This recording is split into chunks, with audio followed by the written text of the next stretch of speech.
Hello and welcome everyone. এমপ্লয়স্কোপের পক্ষ থেকে আজকের সেশনে তোমাদের সবাইকে আন্তরিক শুভেচ্ছা জানাই। আজকের আলোচনার বিষয় বৃদ্ধি এবং বিকাশ, বিকাশের পর্যায়, শৈশব, বাল্য এবং কৈশোর। এই সেশনটি হবে একদম ভিত্তি থেকে সহজভাবে ব্যাখ্যা করা, যাতে তোমরা প্রতিটি ধারণা বুঝে নিতে পারো। সত্যিই খুব দরকারি একটা topic. CTET, West Bengal TET, Tripura TET অথবা বিএড, ডিএলএড এর জন্য আজ আমরা যেসব মূল বিষয় নিয়ে আলোচনা করব: 1. বৃদ্ধি, 2. বৃদ্ধির শর্তসমূহ, 3. বৃদ্ধির বৈশিষ্ট্য, 4. বৃদ্ধির সূত্র, 5. বৃদ্ধি ও বিকাশের সম্পর্ক, 6. বৃদ্ধি ও বিকাশের মধ্যে পার্থক্য, 7. মনোবিজ্ঞানীদের মতবাদ ও উক্তি, 8. বিকাশের পর্যায়সমূহ, 9. শৈশব, বাল্য, কৈশোর, 10. অনুশীলন প্রশ্নাবলী এবং শেষে কিছু ছোট প্রশ্নোত্তর প্র্যাকটিস থাকবে। তাহলে শুরু করা যাক আমাদের প্রথম অংশ, বৃদ্ধি। তুমি কি মনে করো বৃদ্ধি বলতে কি বোঝায়? স্যার, মানে শরীর বড় হওয়া, যেমন উচ্চতা বা ওজন বাড়া। এক্স্যাক্টলি, খুব ভালো বলেছ। বৃদ্ধি হল কোনো জীবের আকার, ওজন বা দৈর্ঘ্যের পরিমাণগত বৃদ্ধি। যেমন একটি শিশু বছরে বছরে লম্বা হচ্ছে, ওজন বাড়ছে, হাত পা শক্ত হচ্ছে, এগুলোই বৃদ্ধি। এটি শুধু বাইরের পরিবর্তন নয়, শরীরের অভ্যন্তরেও ঘটে। যেমন হাড়, পেশি, অঙ্গপ্রত্যঙ্গ সব ধীরে ধীরে বিকশিত হয়। এবং এই প্রক্রিয়াকে নিয়ন্ত্রণ করে গ্রোথ হরমোন, যা আমাদের পিটিউটারি গ্ল্যান্ড থেকে নিঃসৃত হয়। স্যার, তাহলে এই বৃদ্ধি কি চিরকাল চলে? না, খুব ভালো প্রশ্ন। বৃদ্ধি একটি সীমিত প্রক্রিয়া। এটি সাধারণত কৈশোর পর্যন্ত দ্রুত ঘটে, কিন্তু প্রাপ্তবয়স্ক অবস্থায় এসে থেমে যায়। আর্নল্ড গেসেল বলেছেন, growth is a process of change in size and structure resulting from the maturation of the organism. অর্থাৎ বৃদ্ধি হল এমন এক পরিবর্তন যা জীবের পরিপক্কতার সঙ্গে ঘটে। এখন আসা যাক বৃদ্ধির শর্তসমূহ বা কন্ডিশনস অফ গ্রোথের দিকে। বৃদ্ধি ঘটতে হলে কিছু শর্ত থাকা জরুরি। 1. অপরিণত অবস্থা। যেমন শিশু জন্মের সময় অপরিণত থাকে বলেই তার বৃদ্ধি সম্ভব। 2. নমনীয়তা বা প্লাস্টিসিটি, পরিবর্তিত পরিবেশে নিজেকে মানিয়ে নেবার ক্ষমতা। 3. অভিযোজন ক্ষমতা, অর্থাৎ ব্যক্তি তার ভিতরের ও বাইরের পরিবেশের সঙ্গে খাপ খাওয়াতে পারে। 4. ক্রমবৃদ্ধি, অর্থাৎ বৃদ্ধি ধীরে ধীরে কিন্তু অবিরত ঘটে। স্যার, প্লাস্টিসিটি শব্দটা একটু কঠিন, উদাহরণ দিলে বুঝতে পারি। অবশ্যই। ধরো তুমি এক দেশে বড় হয়েছ যেখানে ঠান্ডা আবহাওয়া, কিন্তু পরে গিয়ে গরম দেশে থাকতে শুরু করলে তোমার শরীর ধীরে ধীরে নতুন পরিবেশের সঙ্গে মানিয়ে নেবে। এটাই প্লাস্টিসিটি। অর্থাৎ পরিবেশ বদলালে শরীর ও বচনও বদলায়। এটাই বৃদ্ধির নমনীয়তার দৃষ্টান্ত। চলো এবার দেখি বৃদ্ধির বৈশিষ্ট্য কেমন। 1. দৈহিক বিকাশ, দেহের আকার ও অঙ্গ প্রত্যঙ্গের পরিবর্তন ঘটে। 2. বিকাশের প্রক্রিয়া, আচরণ ও মানসিক পরিবর্তনের মাধ্যমে বৃদ্ধি প্রকাশ পায়। 3. ক্রমবর্ধমান প্রক্রিয়া, ধাপে ধাপে বৃদ্ধি হয়। যেমন শিশুরা হঠাৎ দৌড়াতে শেখে না, আগে ক্রল করে, তারপর হাঁটে। 4. সময়ের সঙ্গে সম্পর্কিত, নির্দিষ্ট সময়ের ব্যবধানে বৃদ্ধি বোঝা যায়। 5. বৃদ্ধির সমাপ্তি ঘটে। 6. পরিমাপযোগ্য, উচ্চতা, ওজন, পরিধি ইত্যাদি দিয়ে মাপা যায়। ঠিক তাই। এটাকেই আমরা বলি সিকোয়েন্সিয়াল অ্যান্ড কন্টিনিউয়াস গ্রোথ। বৃদ্ধি কখনোই হঠাৎ হয় না, এটি ক্রমিকভাবে ঘটে। এখন আমরা যাব এক অত্যন্ত গুরুত্বপূর্ণ অংশে, বৃদ্ধির সূত্র বা প্রিন্সিপালস অফ গ্রোথ। মনোবিজ্ঞানীরা বৃদ্ধির কয়েকটি মূল সূত্র উল্লেখ করেছেন। 1. শিরস্পাদ সূত্র। বৃদ্ধি মাথা থেকে শুরু হয় এবং নিচের দিকে বিস্তার লাভ করে। যেমন শিশু প্রথমে মাথা নিয়ন্ত্রণ করতে শেখে, তারপর বসতে পারে, তারপর ক্রল করে এবং শেষে হাঁটে। 2. নিকট থেকে দূরবর্তী সূত্র।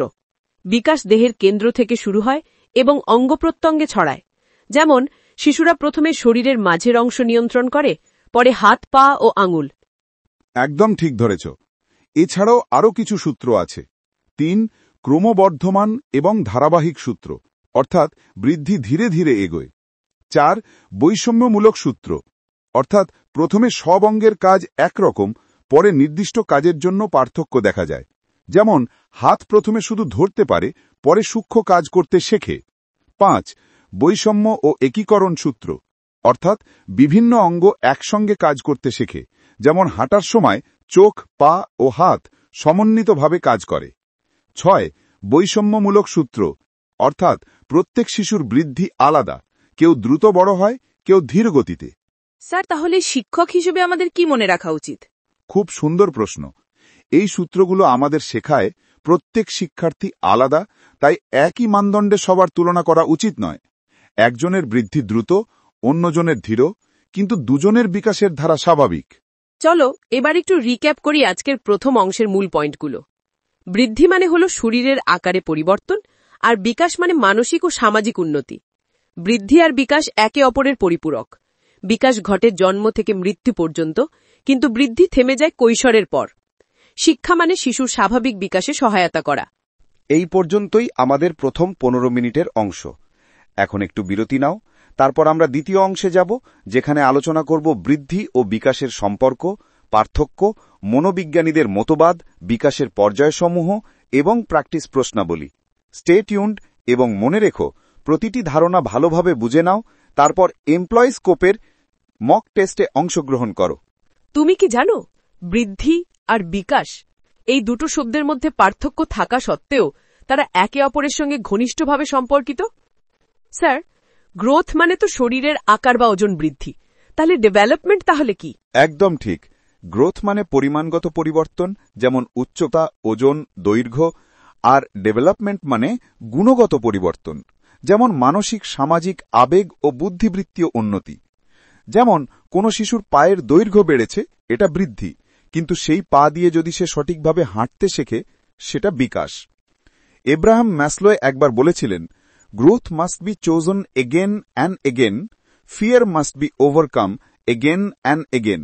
অর্থাৎ বৃদ্ধি হল একটি সচেতন ও অব্যাহত প্রক্রিয়া, যেখানে ব্যক্তি বারবার চ্যালেঞ্জ মোকাবিলা করে উন্নতি করে। চলো এবার সংক্ষেপে দেখি এদের মধ্যে পার্থক্যগুলো কিভাবে প্রকাশ পায়। বিষয়: বৃদ্ধি, বিকাশ। প্রকৃতি: বৃদ্ধি পরিমাণগত পরিবর্তন, বিকাশ গুণগত পরিবর্তন। সময়কাল: বৃদ্ধি কৈশোর পর্যন্ত, বিকাশ জন্ম থেকে মৃত্যু পর্যন্ত। মাপা যায় কি? বৃদ্ধি মাপা যায়, যেমন উচ্চতা, ওজন। বিকাশ সরাসরি মাপা যায় না, ব্যাচরণ পর্যবেক্ষণ করে জানা যায়।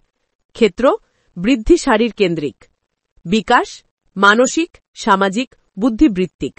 সম্পর্ক: বৃদ্ধি হল বিকাশের অংশ, বিকাশ বৃদ্ধি থেকে অনেক বিস্তৃত। স্যার, মানে একজন মানুষ শারীরিকভাবে বড় হতে পারে, কিন্তু মানসিকভাবে পরিণত নাও হতে পারে? একদম। যেমন ধরুন, কেউ উচ্চতায় বড় হয়েছে, কিন্তু রাগ সামলাতে পারে না বা আবেগ নিয়ন্ত্রণে ব্যর্থ, তাহলে তার বৃদ্ধি হয়েছে, কিন্তু বিকাশ অসম্পূর্ণ। তাই বলা যায়, বৃদ্ধি বিকাশের ভিত্তি, কিন্তু বিকাশী মানুষের পূর্ণতা। মনোবিজ্ঞানীদের মতবাদ ও উক্তি। এখন দেখা যাক কিছু বিখ্যাত মনোবিজ্ঞানী বৃদ্ধি ও বিকাশ নিয়ে কি বলেছেন। 1. জিন পিয়াজে বলেছেন, children have real understanding only of that which they invent themselves. অর্থাৎ শিশুরা তখনই সত্যিকারে বুঝতে পারে যখন তারা নিজেরাই অভিজ্ঞতা অর্জন করে। উদাহরণ: বাচ্চা যখন খেলতে খেলতে কিছু শেখে, যেমন ব্লক সাজানো, সেটাই আসল শেখা। 2. মারিয়া মন্টেসরি বলেছেন, education must not be understood in the sense of teaching but of assisting the psychological development of the child. অর্থাৎ শিক্ষা মানে পড়ানো নয়, শিক্ষা মানে শিশুর স্বাভাবিক বিকাশের সহায়তা করা। 3. রবার্ট জে হ্যাভিংহার্স্ট তার ডেভেলপমেন্টাল টাস্ক তত্ত্বে বলেন, জীবনের প্রতিটি পর্যায়ে কিছু নির্দিষ্ট কাজ শেখা, যেমন হাঁটা, কথা বলা, দায়িত্ব নেওয়া, এগুলো বিকাশের ধাপ নির্দেশ করে। 4.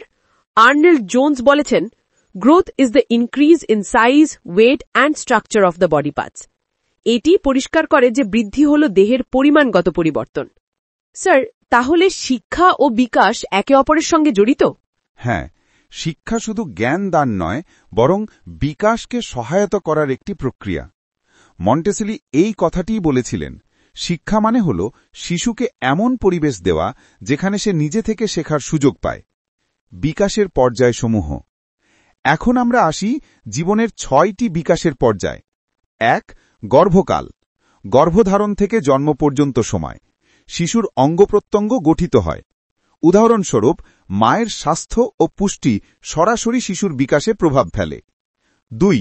প্রারম্ভিক শৈশব অর্থাৎ জন্ম থেকে প্রায় 6 বছর পর্যন্ত হাঁটা, কথা বলা, চিন্তা শেখা। 3. পরবর্তী শৈশব অর্থাৎ 6 থেকে 12 বছর পর্যন্ত বিদ্যালয়ে ভর্তি, সামাজিকতা ও দলগত কাজ শেখা।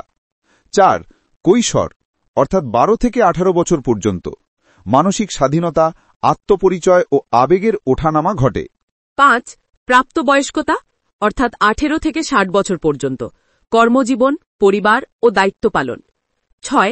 বার্ধক্য অর্থাৎ 60 বছর পর শরীর দুর্বল হয় কিন্তু জীবনের অভিজ্ঞতা সমৃদ্ধ হয়।